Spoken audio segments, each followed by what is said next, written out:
আলহামদুলিল্লাহ, আজকে পবিত্র শবে বরাত। হে আল্লাহ, আজকের এই দিনের উসিলায় আমাদের সবাইকে মাফ করে দাও, সবার মনের বাসনা পূর্ণ করে দাও, আমিন। আসসালামু আলাইকুম প্রিয় ভিউয়ার্স, সবাই কেমন আছেন? আশা করি আল্লাহর রহমতে সবাই ভালো আছেন। আমিও আলহামদুলিল্লাহ ভালো আছি। প্রতিবারের মতো আজ আমি আবার আপনাদের সামনে চলে আসলাম মিষ্টি কুমড়ার ফুলের কয়েকটি রেসিপি নিয়ে। খুব মুখরোচক রেসিপি। আশা করি আপনারা শুরু থেকে শেষ পর্যন্ত আমার সাথে থাকবেন। আর আমার ভিডিওটি দেখে যদি কারো একটু ভালো লাগে, প্লিজ লাইক করে সুন্দর একটি কমেন্ট করে যাবেন। আর ভালো না লাগলে ইগনোর করতে পারেন, তো বাদে কমেন্ট করবেন না।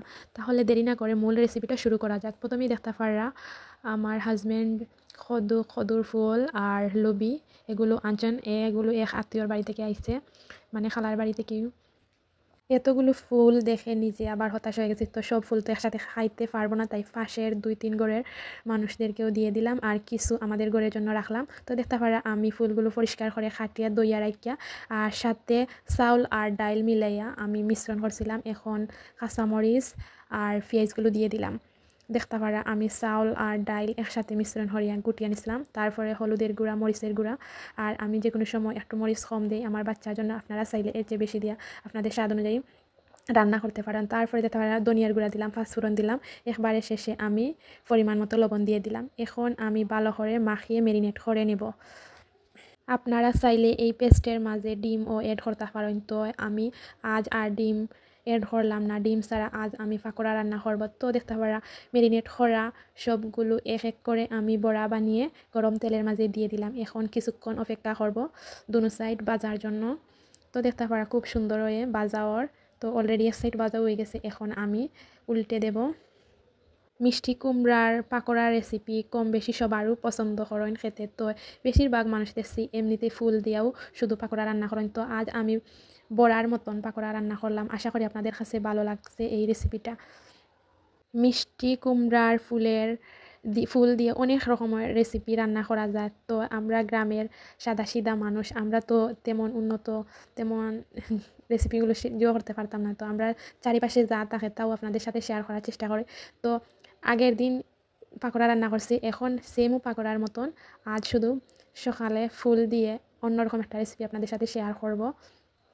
তো দেখতে পারা বেশি ফুল রাখছিলাম না, আমাদের ফ্যামিলিতে মানুষও কম, তাই আমি কয়েকটা ফুল সুন্দর সুন্দর দেখে বাছিয়ে রাখছিলাম। আর ময়দার মাঝে লবণ, মরিচ আর পাঁচফোড়ন আমার পছন্দ অনুযায়ী মশলা দিয়া ম্যারিনেট করিয়া তারপর ও ফুলগুলো ময়দার মাঝে ডুবাইয়া আপনারা চাইলে তো বেসন দিতে পারেন। আর গরম তেলের মাঝে বাজিয়ে নিচ্ছি, কি খুব সুন্দর হয়েছে।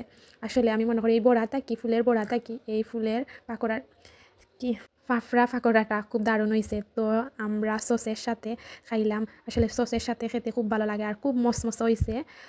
হালকা বাদামি বাজিছি, তাই গরম গরম পরিবেশন করলাম মুসমুসে বড়া, খুব দারুণ লাগলো। এখন আমরা দুপুরে কি খাবো সেই ভেবে চিন্তা করে ইচ্ছা করলো আজ খুব জাল দিয়ে ভর্তা বানিয়ে খাবো। তো তেমন কিছু নাই গরম ভর্তা বানানোর চোখের সামনে দেখলাম আলু, তারপরে আলু সিদ্ধ করে নিলাম।